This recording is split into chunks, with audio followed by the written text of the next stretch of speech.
రాశాడంటే ఆయనతో సావాసం చేసిన వారికి మేలు సంతోషము కలిగితాడు. ఎవరితో సావాసం చేసిన వారికి తెలుస్తుంది కదా. ఎవరు మాట అంటాడు, ఆయనతో సావాసం చేసిన వారికి మేలు కలిగిద్దాక సంతోషం కలిగిద్దాక తెలుస్తుంది కదా.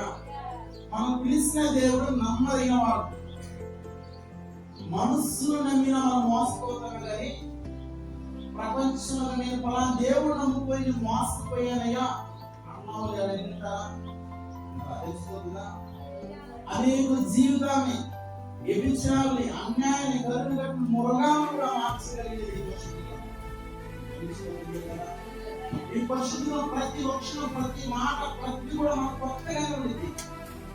ఎంత తోడే పొంది అంత వస్తానే ఉండేది.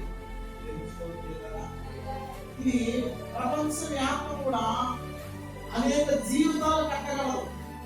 మన స్కూల్కి వెళ్ళినప్పుడు ఒక సబ్జెక్టే ఉండేది, ఆ సబ్జెక్ట్ అంతా చదువుకోవాలి.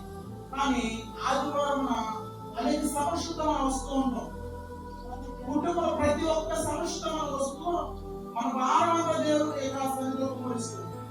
అప్పుడు దేవుడు అందరితో మాట్లాడుతున్నారా ఆయనతో సవాసం చేసిన వారికి మనకు మేలు సంతోషం కలగాలంటే ఆయనతో అంతకబడి ఉండాలి.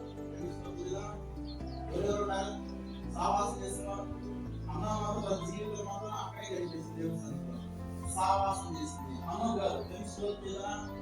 ప్రపంచం మొత్తం ఒక దిక్కుంటే యేసుతో సావాసం చేసి 325 ఏళ్ళు దేవుడు ఏమో మాట తెలుసా, అన్నగారు ఇప్పుడు ఏమిటికి వెళ్ళావులే పైకి రామన్నాడు. తెలుసుకోవచ్చు ఏదైనా ఎక్కడికి రామన్నాడు. చూడండి, దేవుడితో సావాసం చేసినప్పుడు ఎలా ఉంటారంటే లోకంతో పని ఉండదు. అలా అన్నగారు దేవుడితో 325 ఏళ్ళు దేవుడితో నడిచేది వాక్యం మనం సెలవిస్తుంది. అలా నడుచుకుంటూ దేవుడు సాగు ఎక్కడికి వెళ్తా పరలోక రాజ్యానికి వెళ్ళాడు. తెలుస్తుంది విధంగా కొనుక్కోబడును అంటే అతను చేసిన భక్తి, అతను చేసినటువంటి ప్రార్థన యథార్థ లోకమందు తీరుతో తమ్ములతో విచారంతో తిండిపోతులతో పట్టబడినటువంటి ఆ యొక్క ప్రాంతంలో ఉన్నటువంటి అమ్మతో దేవుని దృష్టిలో ఎలా ఉన్నాడంట, ప్రేమించాడంట. అలా నడుచుకుంటూ సావాసం చేసి కూడా 25 ఏళ్ళు దేవుడు అన్నాడు, నీకు ఏమి దేవుడికి నీ మనవ లేకుండా తెలుసుకోవచ్చు విధంగా. హల్లెలూయా. అంటే సావాసం చేసిన ఏం జరిగిందంటే దేవుడి స్థలంలో ఆయనకి ఏం జరిగింది, స్థలం జరిగింది. కొన్ని రోజున ఎవరితో సావాసం చేస్తున్నాము తెలుసుకోవచ్చు కదా. హల్లెలూయా. మన సావాసం ఎవరితో గమనించాలి. ఒక విశ్వాసకి అవిశ్వాసకి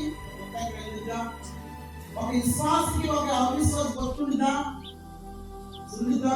వెలుగుకి చీకటికి గొత్తుండిదా. వెలుగు వస్తుందంటే చీకటి మర్చిపోయామా, చీకటి వస్తుందంటే వెలుగు ఒకప్పుడు నసియా ఒక విశ్వాసమైన అవిశ్వాసం ఎలా జోడిగలుగుతాం? తప్పు కదా. మనకి గురైంది, మనకు తెగిపోయింది, మన భక్తి ఏంది, ఆయన రాజ్యంలో మనం ఉండాలి. నేను స్థానంలో మీరు ఉన్నారంటే నా మాట వినండి, మీరు బాగుపడతారు.